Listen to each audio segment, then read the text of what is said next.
오늘 정치권 흐름을 각 당 세 분과 함께 자세히 짚어보겠습니다. 백혜련 더불어민주당 의원, 정유섭 자유한국당 의원, 김수민 국민의당 의원 나오셨습니다. 안녕하십니까? 네, 안녕하세요.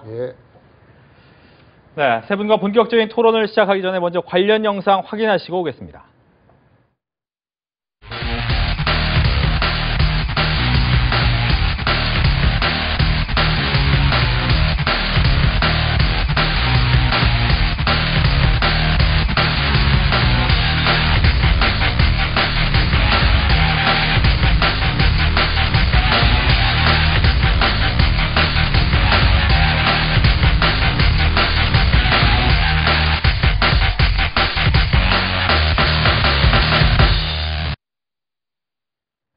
(2년 1개월) 만에 남북이 한자리에 모였습니다. 지난 9일이었죠. 남북 고위급 회담에서 남북 대화 이어까지 듣고 토론을 시작하겠습니다.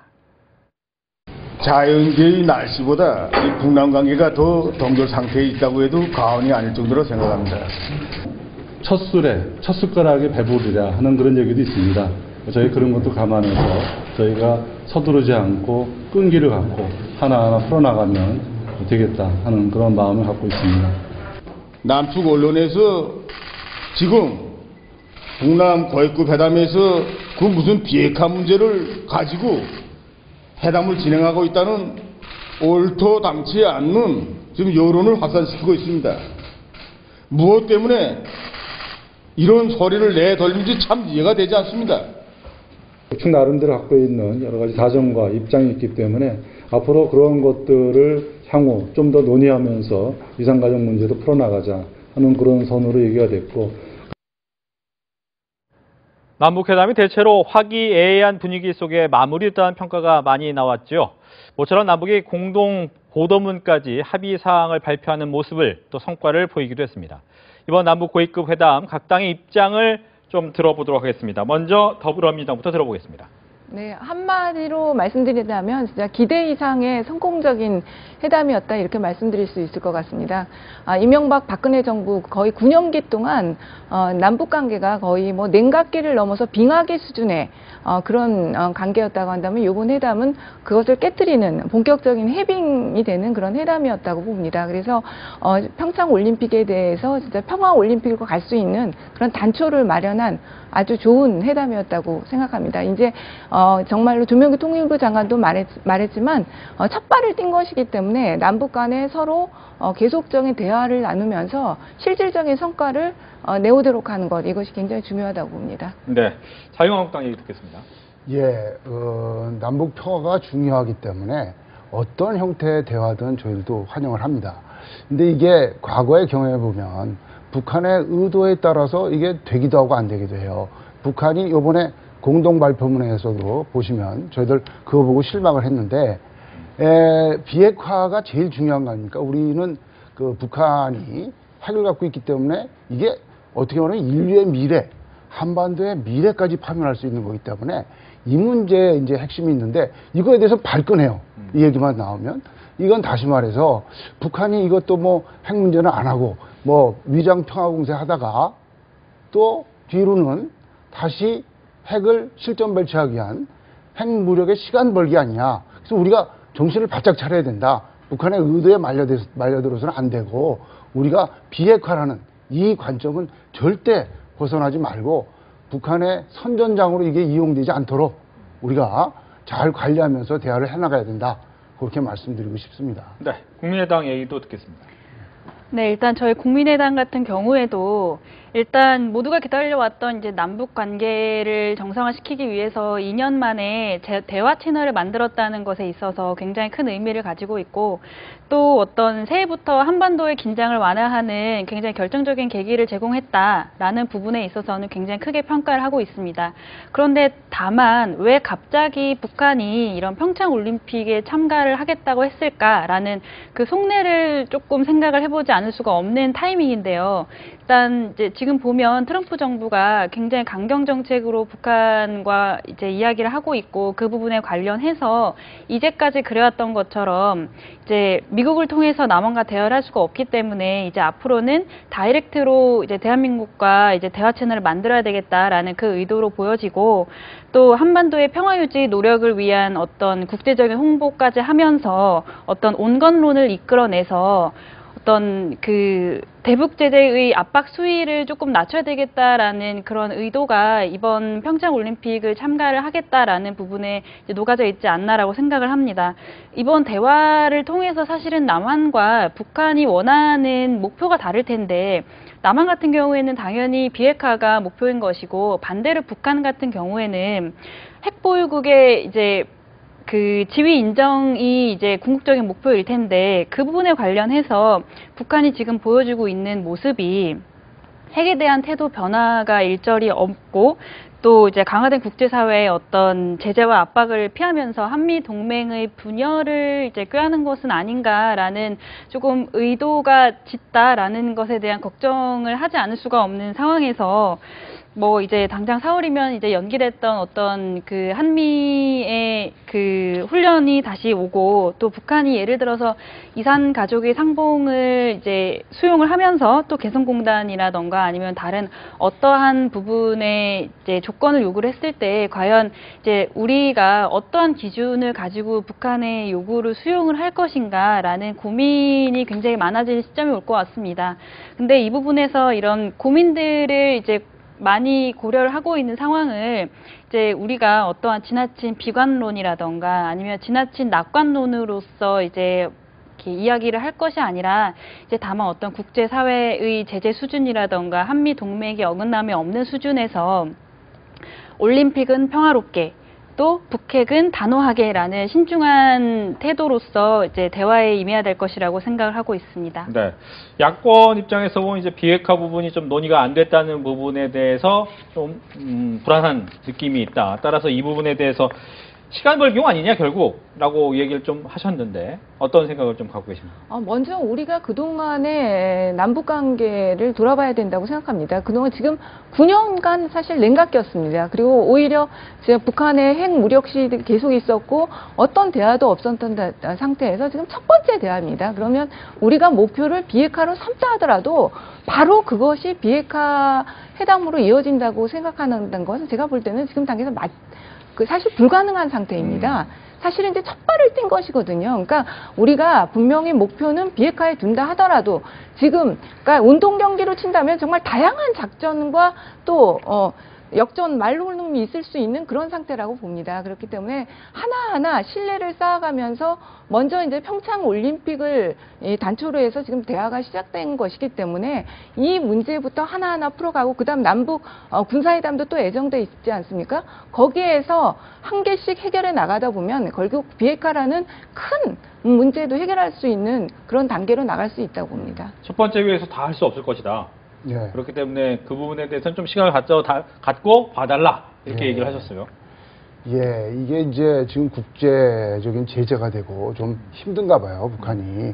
그러니까 좀, 이걸 평화 공세를 하는데, 우리가 이제 요번에, 아까도 말씀드렸지만, 이 모순된 행동을 보여요, 북한이. 예를 들어서, 우리 민족끼리 뭐 하자고 하면서, 우리 민족끼리 문제를 해결하자 하면서 꼭 비핵화 얘기만 나오면 행동하면, 그러면 뭐, 아나무인식으로 아주 돌변을 해버리거든요.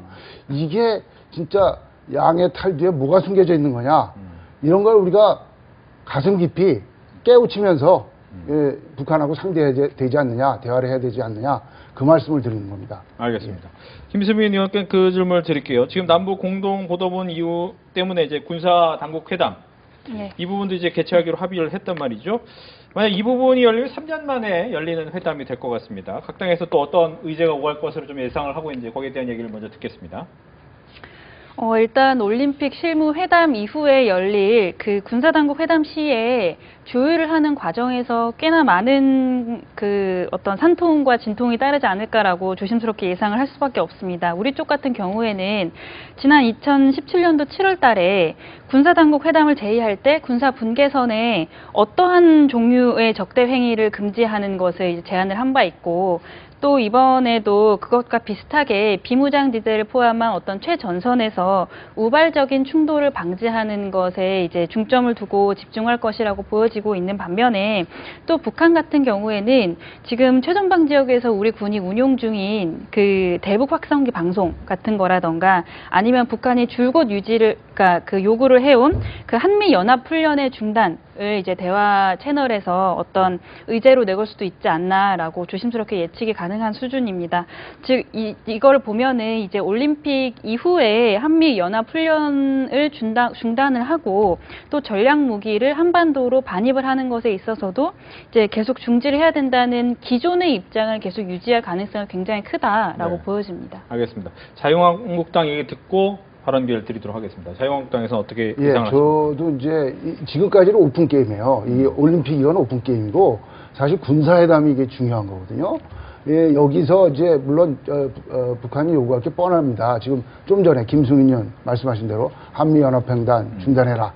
또 뭐 스피커 대북 스피커 중단해라. 뭐 풍선 뭐 이런 거 날리지 말라. 뭐 이런 식으로 자기네들한테 그 유리한 것만 계속 욕을 하겠죠. 네. 근데 우리는 이게 군사회담 본 게임입니다. 여기서는 절대 양보해야 될 전제가 있어요. 아까도 말씀드렸듯이 아니 한반도에 북한에 핵무기가 있는 상태에서 다른 군사회담이 무슨 의미가 있습니까? 그러니까 요 양보할 수 없는 전제, 비핵화 이 문제에 대해서는 군사회담에서 처음부터 치고 나와서 이 문제에 대한 아까처럼 이건 우리하고 상대 안 하려고 할 겁니다. 네. 그러나 우리 생사가 걸린 문제인데 이 문제에 대해서는 절대 양보 없이 군사회담에서 주제로 다뤄져야 된다 그렇게 생각합니다. 예. 뭐 한미 연합 훈련의 중지 얘기 계속 나오다 보니까 이제 문정인 특보 얘기를 또 안 할 수가 없을 것 같습니다. 한미 연합 군사훈련 일시 중단 가능성을 얘기하면서 좀 논란이 됐는데 이 부분에 대해서 여당은 어떤 입장을 갖고 계십니까? 지금 그 부분은 전혀 뭐 평창 올림픽 전까지는 안 하는 것으로 지금 한미 간에도 얘기가 된 상태 아닙니까? 그때까지는 유지가 될 것이고 그 과정에서 지금 계속 실무회담이나 군사회담을 통해서 어떤 성과들이 있다면 미국과의 또 논의, 이건 반드시 뭐 우리나라만의 문제가 아니고 미국과 반드시 논의가 필요한 부분들입니다. 그런 네. 거에 따라서 유동적일 수는 있다고 생각합니다. 그러나 기본적으로 우리가 지금 회담을 하는 데 있어서 한미연합훈련을 중지하겠다 이런 것들을 먼저 말할 이유는 전혀 없고 지금 아직 할 단계는 아니라고 생각합니다. 그러니까 알겠습니다. 문정인 특보 얘기에 대해서 정유섭 의원께서 어떻게 보셨습니까? 그 민정인 특보 이분의 정체가 뭔지 모르겠어요. 저는 이분이 이 한미연합 분단을 중단을 자꾸 얘기하시는데요. 이거 잘못된 메시지를 북한에 줄 수 있어요. 한미연합 분단 중단이 아닙니다. 연기입니다. 이게 우리 레버리지예요. 우리 지렛대예요. 북한을 비핵화시키기 위한 우리 지렛대입니다. 그러니까 우리가 한미연합 분단을 물론 패럴림픽 끝날 때까지 올림픽 패럴림픽 끝날 때까지는 훈련을 할 수 없을 거예요. 네. 그건 뭐 이미 그렇게 통보를 했고 그러나 지난 다음에는 당연히 훈련해야죠. 그걸 가지고 북한의 비핵화를 압박하는 거 국제적인 제재 뭐 이런 다 수단인데 그거를 중단한다 이런 말 하고 자꾸 문정인 특보가 대통령 특보라고 하면서 너무 나서 가지고 잘못된 메시지를 북한에 주고 있다. 저는 그 말씀 드리고 싶습니다. 네, 국민의당에 듣겠습니다. 지금 문정인 특보께서 지속해서 이제 훈련 중단이나 축소를 이야기를 하고 계시는데 현실적으로 봤을 때 당장의 한미연합훈련 축소를 이야기를 하는 것은 미국 내에 문재인 정부의 불신을 야기할 수가 있고 또 반대로 이제 북한의 어떤 도발 가능성을 높일 수 있는 그들에게는 굉장히 좋은 계기가 될 수 있지 않나라고 생각을 하고 있습니다. 이제 이러한 굉장히 우려가 이곳저곳에서 많은 상황에서 이제 우리가 가진 한미연합훈련이라는 비장의 카드를 결국 어떠한 결론이 없는 남북한의 어떤 평화적인 대화만을 위해서 이 카드를 버린다라는 것에 있어서 얼마나 우리 쪽에서의 실효성과 효용성이 있을지에 관해서 조금 의문이 들고 이제 분명 북한의 올림픽 참가를 유도하기 위해서 어떤 제재를 일부 완화해야 된다는 것에 있어서는 분명 그 필요성이 있을 수는 있겠지만 이것이 반드시 미국과 국제사회의 어떤 그 긴밀한 공조 속에서 일부 꼭 필요한 제재만을 이제 완화하는 핀셋 조치로 이루어지지 않으면 저는 의미가 없겠다라고 이제 생각을 하고 있습니다. 네. 그 부분에서 한미 연합 훈련을 지금 뭐 중단해야 된다 막 이렇게 저희가 얘기할 필요는 없지만 이거는 아까로 말씀하신 것처럼 지렛대로 당연히 활용해야 됩니다. 저는 그래서 북한이 어떤 전향적인 테러와 미국과의 또 대화의 관계가 형성될 수 여러 가지 딴 상황에 따라서 그건 나중에 써먹을 수 있는 카드인 거죠. 지금 그걸 다 까놓고 이렇게 할 필요는 없지만 그 카드 자체가 안전 배제되는 카드가 돼서는 또 안 된다고 봅니다. 그 비핵화라는 큰 목표를 향해서 이 카드도 여러 가지 다용도로 쓸 수 있는 것이죠. 네. 뭐 군사회담 외에도 이제 우리 정부 같은 경우에 설을 맞아서 이산가족 상봉 행사 부분에 대한 이야기를 했는데 이 부분에 대해서 합의를 이루어지지 못했어요. 하지만 추후에 좀 논의가 될 수 있을 것 같다라는 예상이 좀 나오고 있는데 자유한국당부터 이번에 좀 얘기 듣겠습니다. 글쎄요, 이산가족 상봉 행사 우리는 열린 자세로 당연히 이거 인도적인 문제니까 네. 해야죠. 무슨 상설 뭐죠 만나는 그 장소도 하고 정기적으로도 해야 되는데 아마 이거 북한이 안 받을 겁니다. 북한이 목적이 이게 아니에요 지금. 북한의 목적은 뭐 이산가족 상봉하고 또 뭐 그런 게 아니라 자기네들 시간 벌겠다는 거예요. 지금 핵무력을 완성해서 실전 배치할 때까지 시간 벌겠다는 건데 이산가족 상봉 받겠습니까? 이거는 우리의 희망사항이고 북한은 절대 이걸 안 받고요. 우리는 그래도 계속 주장해야 되겠죠. 이걸 받을 수 있다면 그러면 남북관계가 굉장히 진전이 될 겁니다. 그 기대를 하는데 북한은 저는 지금의 북한의 의도가 숨은 의도가 있거든요. 그거를 우리가 뻔히 보이지 않습니까? 그런데 이걸 받겠어요? 이걸 받아주기를 희망합니다. 북한이. 예. 하지만 받아주지 않을 겁니다. 네, 국민의당 얘기 듣겠습니다. 그 남북이 대화에 임하면서 가지고 있는 협상 카드가 각각 몇 개씩 있을 텐데 지금 보면 남북의 이산가족 상봉에 관한 그 행사를 북한은 굉장히 중요한 하나의 카드로 활용을 하고 있다라고 보여집니다. 그 국민의당이 지난 2017년도 6월 달에 국회 본회의에서 8.15 남북 이산가족 상봉 촉구 결의안을 여야 합의로 이제 통과시킨 바가 있는 것처럼 사실 이산가족 상봉의 문제는 어떤 이념이라던가 정치적인 문제가 아니라 어떤 인도주의적인 차원에서 분명히 다뤄져야 되는 부분이기 때문에 이번 정부가 어떤 이제 북한과 대화를 나눌 때 어떤 정략적이라던가 정치적인 것보다는 조금 이렇게 새로운 포션을 마련해서 거기에 대한 전향적인 북한의 어떤 태도의 변화를 이끌어내는 것이 가장 중요하지 않나라고 생각을 하고 있습니다. 네. 보니까 이제 북한이 이번에 일본에서 나온 뉴스를 보면 그 고위급 회담에서 탈북 종업원 송환을 요구하면서 이산가족 상봉에 대해서 이제 거부했다라는 얘기가 나오긴 하는데 즉 뭐 잠깐 나온 얘기지만 또 다른 지렛대로 북한은 이산가족 상봉 카드를 쓸 수 있을 것이다. 즉 어떤 합의를 끌어낼 것이냐에 대한 고민이 좀 있을 것 같긴 해요. 네, 이산가족 상봉은 뭐 서로 간에 근데 저는 지금 볼 때 공동 보도문에도 보면 다양한 분야의 교류 협력을 강화하고 대화를 하겠다 이런 내용이 있습니다. 그래서 이산가족 상봉의 카드는 서로 열려 있다고 봅니다. 지금 북한으로서도 이산가족 상봉 꼭 안 받아들일 이유가 없는 상태예요. 제가 볼 때는.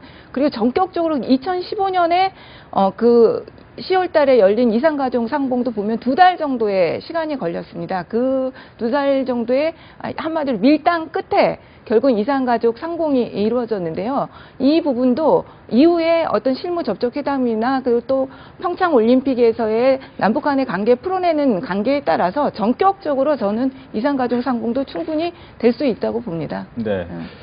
이산가족에 대해 상봉에 대해서 뭐 이루어지면 참 좋겠는데 네. 어떻게 될지는 좀 봐야 될 것 같고 또 평창 올림픽 무대로 그렇다면 과연 비핵화 관련된 육자회담이 다시 한번 재개될 수 있을 것이냐 이 부분에 대한 얘기 이번에는 여당부터 듣죠. 사실 6자 회담까지는 아직까지 저희가 정말 예단하기 어려운 관계라고 봅니다. 지금 남북 간의 관계, 그다음에 또 북한과 미국과의 관계, 또 북한과 중국과의 관계, 우리 모든 여러 나라들의 이해관계가 결쳐져 있기 때문에 쉽지는 않겠지만은 이것이 먼저 우리나라와 북한과의 대화가 진전이 된다면 이 6자 회담까지도 가는 데는 훨씬 더 빠르게 갈 수 있는 부분들이 있다 이렇게 생각합니다. 그리고 트럼프 대통령 같은 경우도 계속 지금 말이 많이 바뀌고는 있지만은 북한에 대해서 우호적인 메시지들을 지금 내고 있거든요. 그런 것으로 봤을 때 북한과 미국과의 관계도 생각보다 둘 다 김정은이나 그리고 트럼프나 다 성격들이 지금 어떻게 보면 굉장히 즉자적인 면들도 있기 때문에 전격적으로 또 관계가 풀리면 더 육자회담이 더 빨라질 수도 있다고 봅니다. 전격적인 대화 국면으로 갈 수 있을 것이다. 네. 네. 자유한국당. 예, 네. 그 요번 남북 대화에서 북한 대표가 이 말씀을 했어요. 이 핵과 미사일은 남쪽을 겨냥한 게 아니고 미국을 겨냥한 거다고 그랬어요. 이건 무슨 얘기냐? 미국하고 협상하겠다는 얘기입니다. 그러면 육자회담이든 북미대화든 다음 단계로 가고 싶겠죠. 아마 갈 수밖에 없을 겁니다. 지금의 제재하고 압박이 워낙 전 세계적으로 유엔 제재를 하잖아요.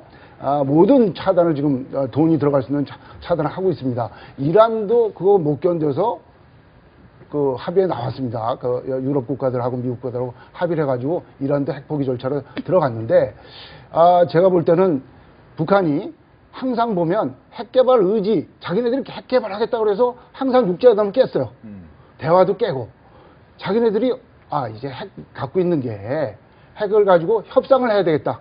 협상을 해서 우리가 좀 뭘 얻어내겠다 하는 의지가 이제 생길 때가 되면 아마 육자회담이나 북미 대화로 나올 것 같아요. 그래서 저는 이번에 남북회담 하면서 시간을 끌다가 그 다음에 핵 문제 가지고는 미국하고 대화 또는 육자회담 이런 식으로 다음 단계로 나가지 않을까, 북한이 전략적으로. 그렇다면 그렇게 우리랑은 생각합니다. 대화보다는 더 원하는 우리 핵 문제는 우리하고 대화 안 하겠다는 거 아닙니까? 그거는 그냥 일관된 입장이에요.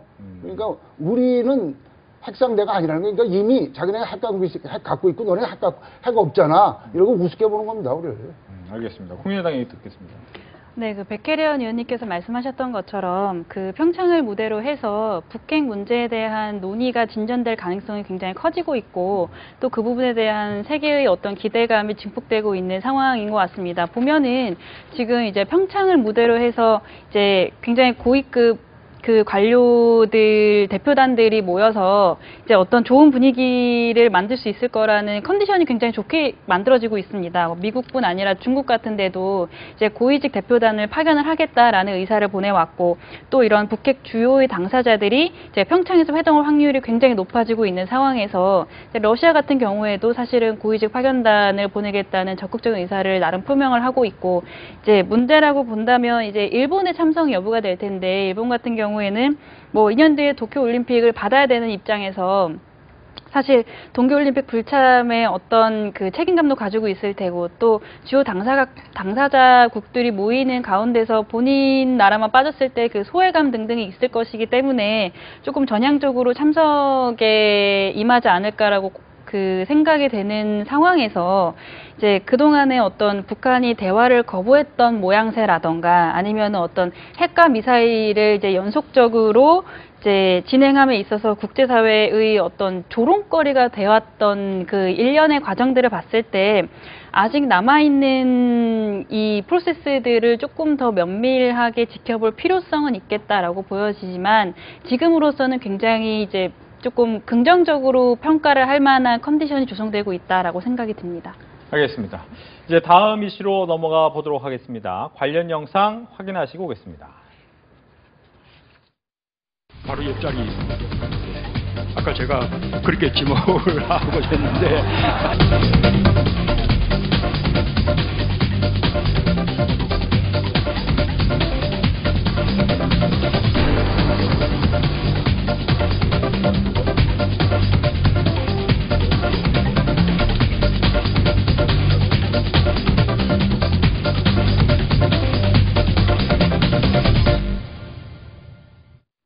남북 고위급 회담이 성사된 바로 다음 날 문재인 대통령이 신년 기자회견을 통해서 새 구상을 밝혔습니다. 계속해서 듣고 오시겠습니다. 지방선거와 개헌 국민투표 동시 실시는 국민과의 약속입니다.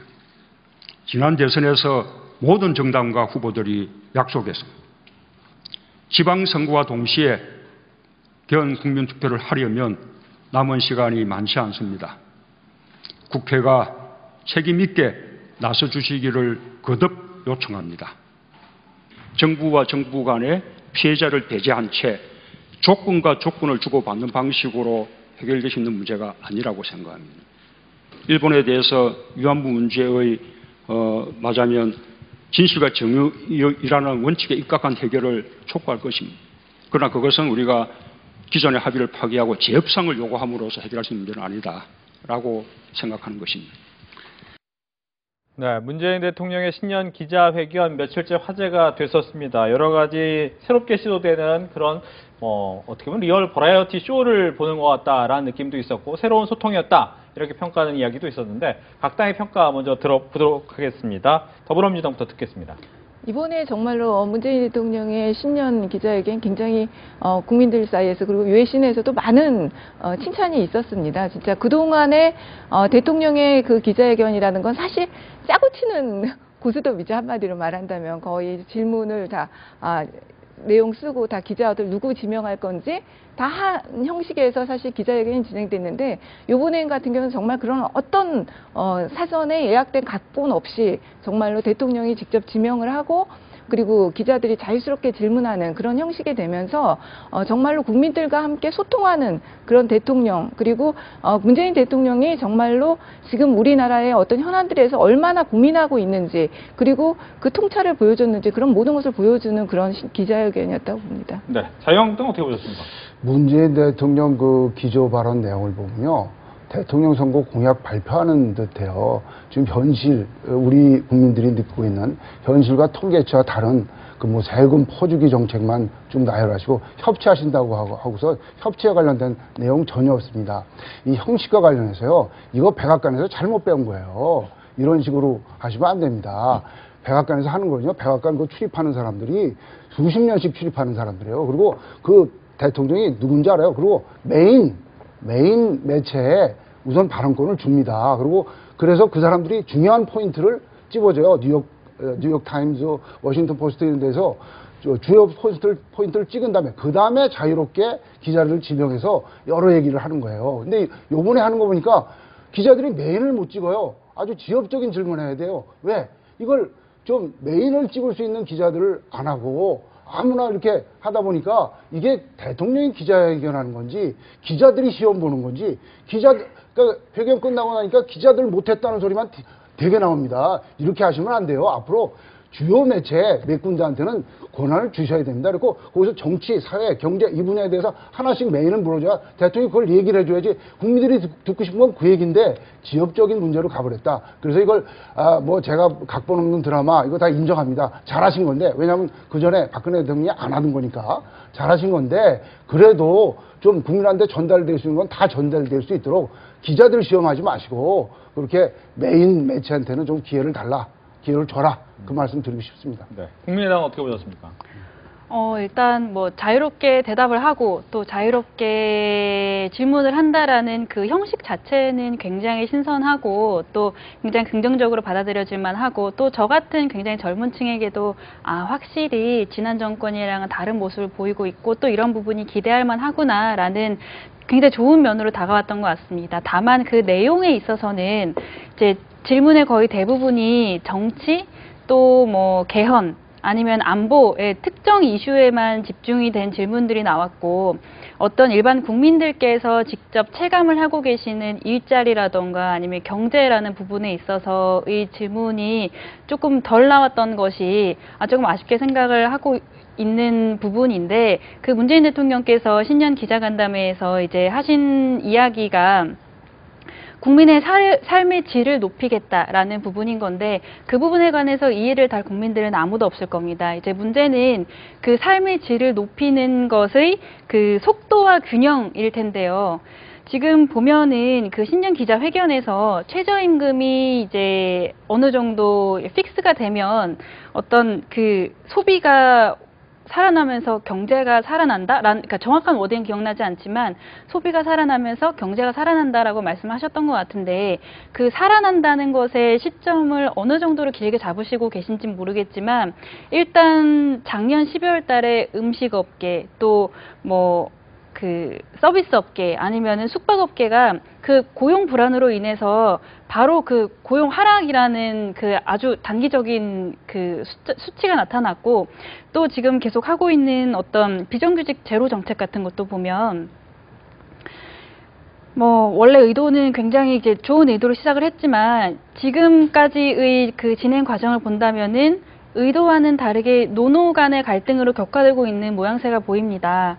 이제 아까 제가 말씀드렸던 것처럼 어떤 정책을 하느냐가 중요한 게 아니라 그것을 시장이나 아니면 국민들이 받아들여질 수 있는 정도의 그 속도와 균형을 맞추는 것이 굉장히 중요할 텐데 그것을 제대로 맞추지 못해서 지금 부작용이 일어나고 있고 그 부작용을 감내해야 되는 국민들의 어떤 정서적인, 경제적인 부담감에 대한 어떤 최소한의 그 보완 대책이 이 신년 간담회에서 조금 드러나지 않았던 것은 아닌가라는 아쉬움이 남습니다. 네. 형식은 좋았는데 듣고 싶은 내용은 좀 못 들었다.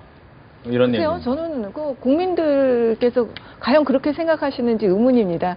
신년 기자회견 이후에 여론조사에 의해서도 오히려 대통령의 지지율이 상승했습니다. 그만큼 신년 기자회견에서 국민들의 기대감 그리고 국민들이 잘했다고 평가를 해주신 것이거든요. 그러니까 그거는 그거대로 저는 받아들여야 된다고 봅니다. 그러니까 문재인 대통령께서 그날 여러 가지 진짜 현안 지금 당장 우리가 해결해야 될 여러 가지 문제들에서 저는 다 충분하게 말씀하셨다고 봅니다. 민생, 안보 그리고 안전, 개헌의 문제까지 다 폭넓게 말씀하셨고 기자들의 질의 내용도 어느 한쪽에 치우치지 않고 다양한 질의 내용이 나왔고 그거에 대한 충분한 답변들이 이루어졌다고 생각하고요. 그리고 국민들께서 그 부분에 대해서 긍정적으로 저는 평가를 했다 이렇게 말씀드리고 싶습니다. 네.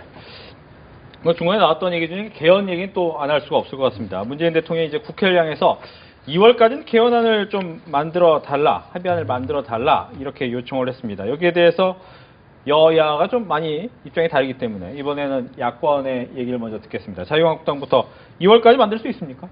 2월까지요? 어렵죠. 지금 우리가 개헌 논의의 초점이 뭐냐면요. 권력구조 개편입니다. 이게 제왕적 대통령이 돼가지고 모든 대통령이 임기가 끝나면 불행하게 되니까 이 권력을 좀 분산하자. 이게 개헌 논의 나오게 된 초점입니다. 그런데 이미 대통령은 제시를 했어요. 거의 뭐 4년 중임제, 그래갖고 그 여론이 높다. 그래가지고 개헌 특히 자문위원들인가요? 그런 의견을 냈어요. 근데 이거는 좀 국회에 맡겨주십시오. 왜냐하면 어차피 국회에서 200명 찬성 안 하면 개헌안 통과 안 됩니다. 국회에서 시간을 갖고 어떻게 해야 제왕적 대통령제가 해소될 수 있는지 그렇게 해서 논의가 이루어지고 국민적인 합의를 얻을 때까지 시간을 좀 주셔야지 2월 시한을 해가지고 아니 개헌이 대통령보다 더 중요한 문제입니다. 대통령 선거는 5년마다 하지만 이건 30년 만에 하는 거예요. 얼마나 국가의 장래 비전을 가지고 하는 이거를 2월까지 해라. 지금 얼마나 남았습니까? 한 달 반밖에 안 남았는데 네. 그런 식으로 독촉하지 마시고 시간을 가지고 국민들 의견을 묻고 이번에 이것저것 다 손본다면서요. 전체적인 개헌을 하려면 이렇게 중요한 사항을 2월 시한 두시는 거에 대해서는 저희는 동의할 수 없다는 말씀 드립니다. 네, 국민의당 얘기 듣습니다. 대통령께서 그 개인적이라는 표현을 써서 특정 방식, 즉 이제 4년 중임제를 선호한다는 입장을 피력을 하셨고 또 3월 중에 국회 개헌안이 발의가 되지 않으면 이제 청와대 차원에서의 개헌안을 만들겠다라고 말씀을 하셨는데 이제 보면 우리 사회는 입법 행정, 사법 이렇게 삼권 분립으로 인해서 우리나라가 균형적으로 이제 이루어지고 있고 또 그 부분에서 개헌은 입법의 권한을 가지고 있는 국회가 책임지고 마련을 하는 것이 맞다라는 것이 국민의당의 입장입니다. 보면 정부보다는 국회가 개헌안을 마련하는 것이 여야의 합의를 맞추는데 조금 더 용이할 수가 있고 또 타협을 통해서 개헌의 성공 가능성을 높이는 것에 훨씬 더 유리할 수 있다는 판단을 하고 있습니다. 네, 여소야대 국면에서 2월까지 합의안 쉽지 않을 것 같아요.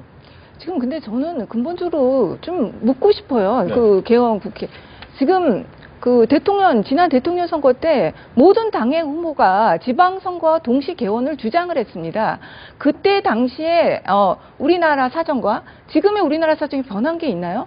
그때 당시도 다 모든 정치권에서 87년 헌법으로는 지금 안 된다. 그리고 그것이 지방선거와 동시에 그러니까 개헌안이 이루어진 가장 합리적이라고 생각을 했기 때문에 각 당이 다 공약으로 걸었던 겁니다.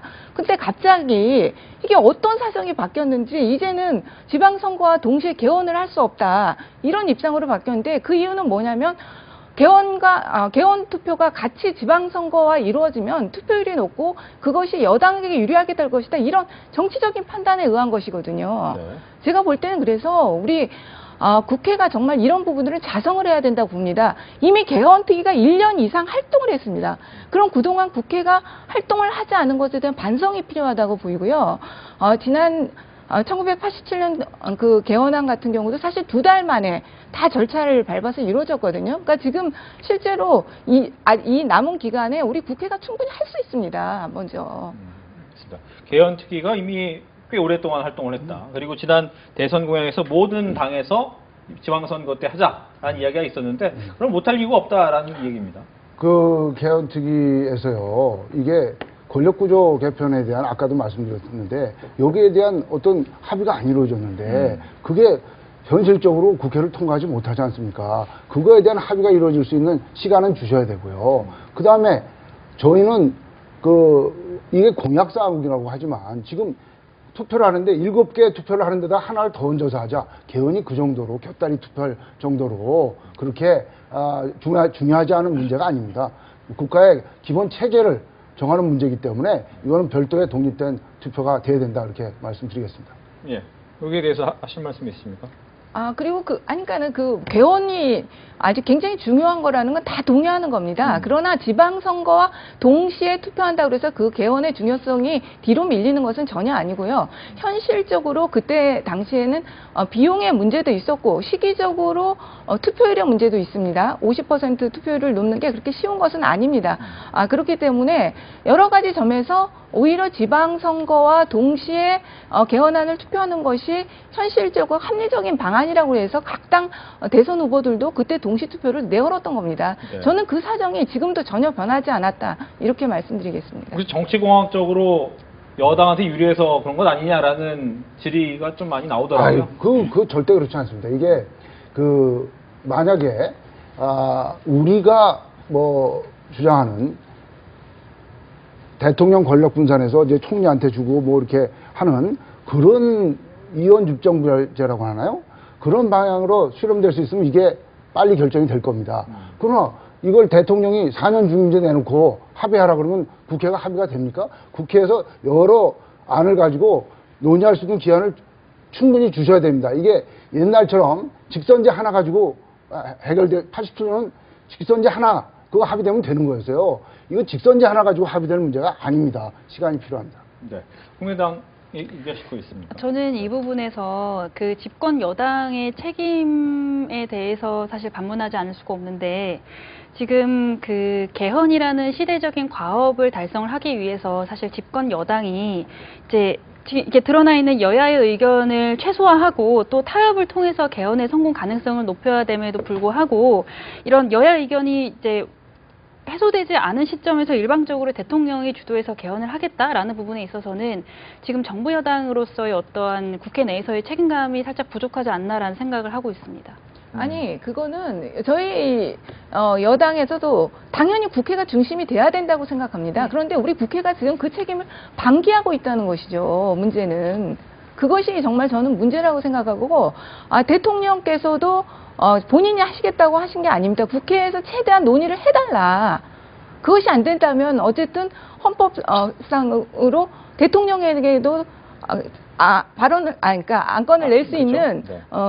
그 권한이 주어져 있기 때문에 그것을 행사할 수도 있다는 의미인 거죠. 그거는 국회가 책임을 못하면 당연한 거 아니겠습니까? 그리고 그 권력구조의 문제에 있어서도요. 사실은 국회 전체 차원에서 합의를 이루기는 어려울 수 있습니다. 왜냐하면은 의원별로 다 달라요, 사실은. 그렇다면 저는 가장 합리적인 방안은 국민들의 의견을, 이 권력구조의 문제는 국회가 결정하는 것이 아닙니다. 결국은 국민들의 의견을 들어봐야 되는 거 아닙니까? 그럼 국민들이 가장 지지하는 그런 권력구조를 선택해야 된다고 봅니다. 이 부분에 대해서 이제 어떻게 보면 계속해서 논의가 되고 있는데 많은 분들이 얘기하시는 것처럼 여야 입장이 워낙 팽팽한 부분이 있기 때문에 이 부분에 대해서는 다음에 한번 더 이야기를 하도록 하겠고요. 이와 관련된 부분이 있을 수도 있습니다. 오늘 청와대가 경찰, 검찰, 국정원 등의 권력기관 개혁안을 발표를 했습니다. 이 부분에 대해서도 여야 입장이 좀 많이 갈리는 부분입니다. 이 부분에 대해서 먼저 이번에는 더불어민주당의 총평부터 듣겠습니다. 네. 권력기관 개혁의 문제는 예전 이번 촛불 시민혁명에서 가장 많이 또 얘기됐던 문제입니다. 사실 박근혜 최순실 게이트, 이 국정농단 사태가 오게 된 근본적인 원인이 권력기관들이 서로 견제받지 못하고 감시받지 못하면서 이런 사태가 일어났습니다. 그렇기 때문에 국정원 그리고 검찰, 경찰 이런 권력기관의 개혁은 당연히 필요한 것이고 그 기본 원칙은 서로 간의 견제와 균형의 원리를 살리는 것이라고 봅니다. 오늘 청와대에서 발표한 권력기관 개혁안들을 보면요, 가장 그거에 근접하게 언론적인 부분에서 잘 발표했다고 봅니다. 네, 따라서 현재 권력 구조의 그러면 견제와 균형을 새롭게 만들어야 될 필요를 보여준 내용이었다 이렇게 보시는 그렇습니다. 거예요? 네. 사용학당 어떻게 보셨습니까? 예, 오늘 조국 민정수석이 갑자기 이걸 발표를 했어요. 내일부터 국회 사법개혁특위가 활동을 합니다. 뭐 사법개혁특위에 가이드라인 주는 겁니까? 이런 식으로 사법개혁특위 내일부터 활동하는데 딱 이렇게 하라. 아니 요새 청와대 하명수사하느라고 검찰하고 경찰이 바빠요. 그런데 이것도 가이드라인 주냐? 저는 그 말씀을 드리고 싶고, 지금 경찰한테 대공수사권도 주고 또 검경 수사분리해서 수사권 다 주고 경찰 공화국 만들 거냐 하는 그 생각, 경찰을 강화하겠다는 그런 건데요. 저는 기본적으로 지난번에 해양경찰을 경찰로 부활할 때도 잘못됐다 그랬어요. 일본이나 해상보안청이나 미국의 해양경비대처럼 해야지 왜 경찰을 또 만드냐. 공수처 또 권력기관 또 만드는 겁니다. 안보수사처 또 만드는 거예요. 이런 식으로 무슨 그 권력기관을 자꾸 만들면 국민들이나 이런 사람들을 더 사법적으로 통제하겠다는 의미밖에 안 됩니다. 이걸 저희들한테 지금도 권력기관 많고요. 지금에 있는 조직 가지고 잘 운영하면 되고요. 그리고 국정원은 대북관계 정보 수집하고 대공수사가 핵심입니다. 이거에서 대공수사권을 빼버리면 국정원은 껍데기만 남아요. 그래서 저희는 이 국정원을 이런 식으로 개편한 거에 대해서는 절대 동의할 수 없고요. 앞으로 물론 사법개혁특위에서 저희 당 의원들이 치열하게 논쟁을 할 겁니다. 네, 국민의당 얘기 듣겠습니다. 과거 권력기관들이 어떤 국민의 권력기관이 아니라 이제 정권의 권력기관으로 전락한 부분이 있었고, 또 이 부분에 관련해서 견제와 균형을 가능하게 한다는 측면에서는 지금 기본적인 방향, 또 이제 백혜련 의원님께서 말씀하셨지만 원론적인 방향에 관해서는 저도 이제 긍정적으로 평가할 만하고, 이제 안보수사처를 설치하겠다 아니면 다른 부분에 관해서는 이제 말 그대로 원론적인 그 개편안이었기 때문에 향후 조금 더 논의가 돼야 되겠지만, 제가 아까 조국 수석의 개편안을 보면서 이것은 조금 이상한데? 라고 생각했던 부분이 그 시도지사의 자치경찰 부분인데, 지금 자치경찰이 국가경찰에 독립해서 시도지사의 지위를 받도록 개편안을 만들어 오셨더라고요. 근데 저희가 이제 잘 알고 있는 사례가 있습니다. 과거에 이제 모 광역지자체장이 소방서에 전화를 해가지고 내가 누군지 알아? 라고 관등 성명을 요구했다가 이제 여론의 문매를 맞았던 적이 있지 않습니까? 예를 들어서 학교폭력이라던가 가정폭력, 또 성폭력 같은 부분에 대해서 소위 이제 지역에 영향력 있는 이제 인사들이 추천하고 또 시도지사들이 임명하는 자치경찰이 독립적으로 수사를 하는 부분에 대해서는 국민적인 우려가 반드시 있을 것이고, 또 이제 한 발짝 더 나아가서 우려되는 부분은 이제 자칫 지방선거를 얼마 남지 않은 시점에서 지금 여론이 굉장히 우세한 여당의 시도지사의 후보들이 이제 대거 당선된다는 것을 가정했을 때 이들이 이제 지방경찰에 대한 이제 어떤 인사권을 가지고 지역정치의 권력을 다시 재편하는 부분에 있어서의 악영향을 미치지 않을까라는 부정적인 부작용에 대해서는 이제 우려를 하지 않을 수가 없더라고요. 그래서 네. 그 부분에 관해서는 추가적인 어떤 개편안에 대한 논의가 필요할 것이라고 생각이 듭니다. 예. 제가 조금 더 말씀드리면, 그동안에 검찰, 경찰, 국정원에 있어서 특히 검찰 개혁의 문제가 제일 크게 항상 얘기가 됐습니다. 그렇기 때문에 검찰 개혁에 의해서 검찰 수사권의 일정한 부분 제한, 이런 것들이 필요해서 경찰 쪽으로 가게 되고, 그러면 또 경찰에 대한 지금 대공수사권까지 경찰에게 가게 되면 경찰에 대한 그 견제가 또 견제 장치가 필요한 것입니다. 그렇기 때문에 자치경찰제는 그 부분에서 항상 그 경찰권을 제한하는 하나의 방편으로서 얘기가 나왔던 부분이고요. 이것이 무슨 새로운 기관을 만든다고 해서 어떤 권력기관이 새로 권력이 더 커지는 것이 아닙니다. 기존에 있던 수사권, 기존에 있던 대공수사권 이런 것들을 적절하게 세 개의 기관에 분산시켜서 서로 견제하게 하고 그것이 권력 남용으로 흐르지 않게 하는 것이 오늘 발표한 내용의 핵심이라고 보면 된다고 봅니다. 질문했던 거 한 가지만 더 드리면 결국 근데 내일부터 이제 국회에서 특위가 운영이 됐는데 가이드라인 너무 바로 전날 준 거 아니냐 이런 질문이 나왔습니다. 근데 오늘 조국 수석이 발표한 내용들은요. 그동안 권력기관의 개혁에서 항상 우리 문재인 대통령의 공약으로도 얘기됐었고요. 강론이 아닙니다. 굉장히 총괄적인, 총론적인 원칙들을 제시한 수준에 밖에 되지 않습니다. 실제적으로 구체적인 그 검찰의 개혁 방안, 그리고 경찰의 개혁 방안, 그리고 국정원의 개혁 방안은 사개 때에서 충분히 논의하고 서로 할 수 있다고 봅니다.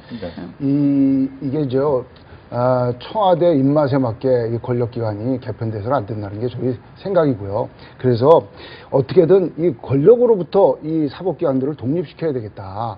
이게 이제 초점이거든요. 그래서 어차피 공을 지금 국회에 던지신 거 아니에요? 오늘 발표하셔서. 그러니까 국회 사개특위에서 이 안 가지고 토론해서 좋은 안을 한번 만들어 보겠습니다. 알겠습니다. 이 부분이 근데 토론이 쉽게 되지는 않을 것 같은데요. 그래도 사개특위에서 네. 얘기해봐야죠. 저도 좀 답답한 게요. 예. 자유한국당에서 이 권력기관 개혁 방안에서 다 반대를 하시는데 그럼 어떻게 할 거냐. 이 세 개의 기관이 다 개혁이 필요하다는 건 동의하시죠? 검찰 그렇죠. 개혁 필요하죠. 그렇죠. 검찰, 경찰, 국정원 다 개혁이 필요하지 않습니까? 그건 다 동의하실 거라고 봐요. 그렇게 말씀하셔요. 권력으로부터, 네. 권력으로부터 그러니까, 독립을 해야 되는데 자꾸 무슨 기관을 새로 만들고 하는 거는 잘못됐다. 저는 그렇게 아니, 그러니까 말씀드리는 권력으로부터 독립한다는 거에 대해서도 다 동의하실 거라고 봅니다. 그럼 실제적으로 어떻게 해야 할 것이냐. 이 부분에 대한 대안을 내놓으셨으면 좋겠어요. 그 부분에 대한 대안으로 그동안 가장 많이 얘기됐던 것이 검찰과 관련해서는 공수처의 설립이었던 것이고요. 경찰과 관련해서는 자치경찰과 행정경찰의 분리, 뭐 이런 부분들이었던 겁니다. 알겠습니다. 다음 이슈는 이제 문재인 대통령이 한일 위안부 합의에 대해서 역사 문제와 한일 협력을 좀 분리해서 얘기를 해보겠다. 투트랙 기조 얘기를 했는데 외교 문제가 좀 어렵습니다. 어렵긴 하지만 이 부분에 대해서 얘기를 좀 들어볼 텐데 이번에는 국민의당부터 먼저 들어볼까요?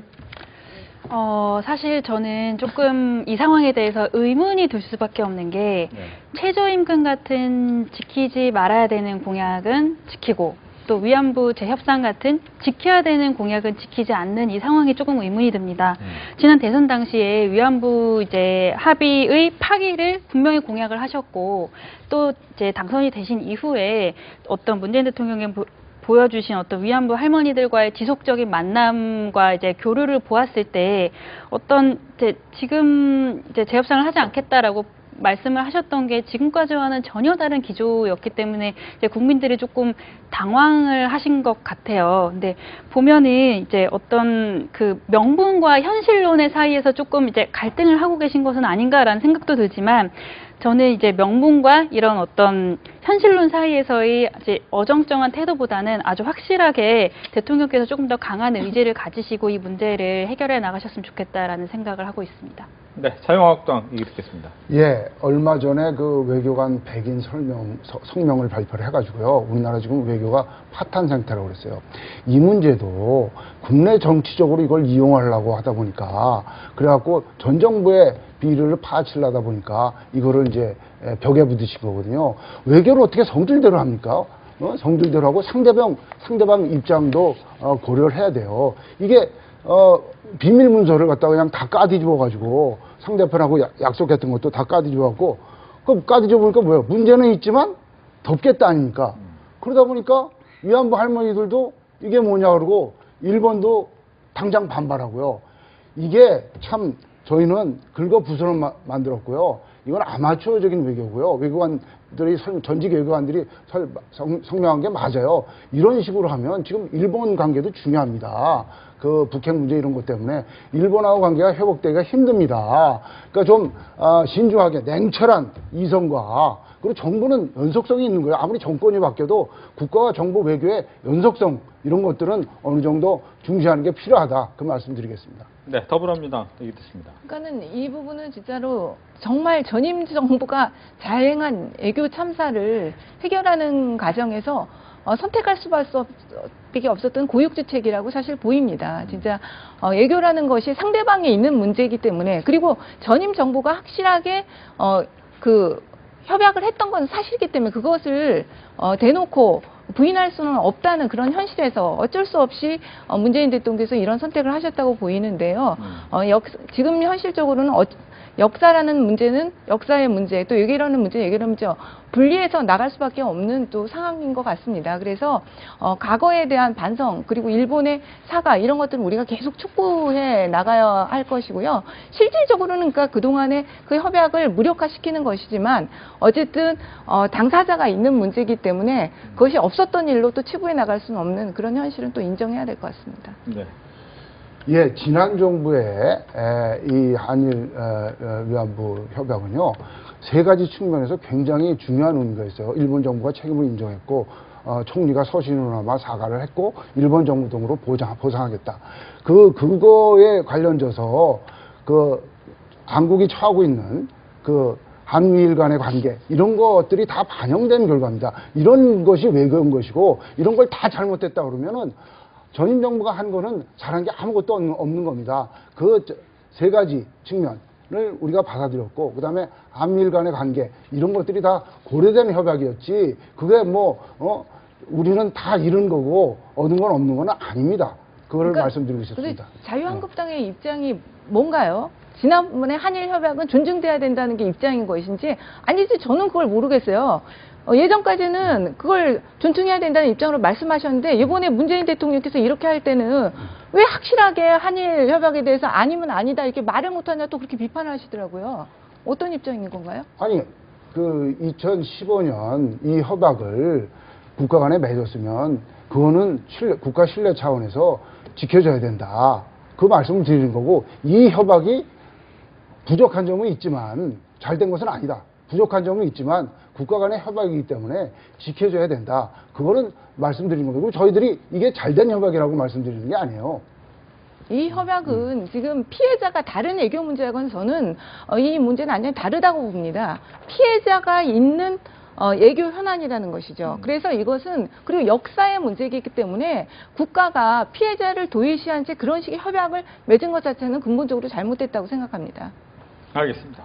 더 하실 말 없으면 마지막 이슈로 넘어가겠습니다. 여의도는 지금 순서로 넘어갑니다. 각 당의 현안을 좀 더 자세히 짚어보는 시간인데 어떻게 보면 말하기 껄끄러운 부분이 있을 수도 있는 질문이 되겠습니다. 지방선거, 먼저 더불어민주당에 대해서 지방선거와 개헌투표 동시에 목표를 하고 있는데 지방선거 어떻게 보면 이제 워낙 인기가 좋은 여당으로서 지방선거 나오려고 하는 분들이 많아서 전략을 어떻게 세워야 되나 이 부분도 고민이 될 것 같아요. 어떤 전략이 있을까요? 지금 저희 당의 입장에서는 어쨌든 이미 당원 당규에 적시된 대로 그 시스템에 따라서 지금 착착 이렇게 준비를 하고 있는 상태입니다. 그리고 아무래도 지금 우리 당의 후보가 많기 때문에 과열 양상이 될 수 있습니다. 그 과정에서 상호 비방이라든지 그런 부분들이 많이 일어날 수 있기 때문에 우리 당에 내에서 딱 깨끗한 경선, 당내 경선 관리 이런 부분들이 굉장히 중요하게 대두되고 있는 상황이고요. 그런 부분들을 잘 준비해 나간다면 국민들의 선택을 받을 수 있지 않을까 이렇게 생각합니다. 예. 이에 비해서 자유한국당은 누구 나온다 하면 안 나갑니다 이런 얘기가 나와서 좀 걱정이 많으시네요. 더불어민주당 행복한 고민하셔서 참 부럽습니다. 저희는 이제 홍준표 대표가 직접 인재 영입위원장에서 이렇게 여러 사람 접촉하고 있는데 거부하시는 분도 많고 또 조금 더 삼고초려해야 될 분도 많습니다. 근데 저희는 이제 저희가 비세라는 거 알고 있습니다. 그래서 이기는 공천을 해야 되기 때문에 요번에 전력한 공천하는 비율이 많을 거예요. 그리고 문재인 정부가 좀 인기가 있습니다. 그러다 보니까 좀 자만하는 측면도 있고, 그러나 이 문재인 정부에 비판하는 세력도 많이 있어요. 이 문재인 정부의 정책이나 뭐 이런 거에 대해서 비판하는 사람도 많고, 거기에 대한 견제 세력이 분명히 필요하다는 의견을 갖는 사람도 많습니다. 그래서 저희들도 자유한국당도 점점 좀 상황이 나아지고 있습니다. 그리고 저희들이 이번에 제2기 혁신위원회도 출범을 했고요. 저희 당 확 바꿔서 국민들한테 다시 신뢰를 얻을 수 있도록 열심히 하겠습니다. 지켜봐 주십시오. 알겠습니다. 하나 더 하면 6군데 얘기는 더. 뭐 그거는 그 홍준표 대표가 공언하신 얘기고, 그건 제가 뭐 대표 입장이 아니니까, 대표는 6군데는 이긴다 이렇게 얘기하셨으니까. 알겠습니다. 국민의당 얘기는 좀 많이 껄끄러울 것 같습니다. 바른정당과 합당 결정 때문에 전당대회가 열릴 것으로 보이는데, 거기에 대해서도 벌써 찬반, 그리고 반대파의 입장과 찬성파 입장이 많이 다르기 때문에 이 부분 어떻게 해결해야 할 겁니까? 뭐 지금 국민의당이 겪고 있는 일련의 상황들에 관련해서 이제 주변에 많은 분들께서 걱정도 해주시고 또 기대의 어떤 이야기도 많이 해주시고 계신데, 이제 저는 이렇게 생각합니다. 구태 정치의 어떤 표상이라고 불릴 수 있는 어떤 지역 정치라던가 아니면 보수 진보 이제 딱 두 개로 나눠져 있는 어떤 이념 정치를 깨부수고 어떤 미래 정당의 모습을 국민들께 보여드리는 데 있어서 꼭 필요한 산통이라고 생각을 하고 있습니다. 이제 제가 2월 4일에 열린 전당대회 준비위원이 되었기 때문에 또 이 전당대회에서 최대한 많은 당원들의 이제 현명하신 의견을 모아서 제 좋은 방향으로 이끌어 나갈 수 있도록 최선을 다해서 노력을 하겠습니다. 알겠습니다. 뭐 시간이 이제 늦은 시간에 이제 함께 해주셨는데, 오늘 뭐 여러 가지 이슈에 대해서 그리고 각 당의 이슈까지도 함께 이야기를 들어봤습니다. 세 분 늦은 밤까지 함께 해주셔서 고맙습니다. 감사합니다. 복잡한 정치 이슈를 공정하고 당당하게 풀어보는 정정당당, 오늘 준비한 내용은 여기까지입니다. 정정당당은 다음 주 일요일 저녁 8시 40분에 다시 찾아뵙겠습니다. 시청해주셔서 고맙습니다.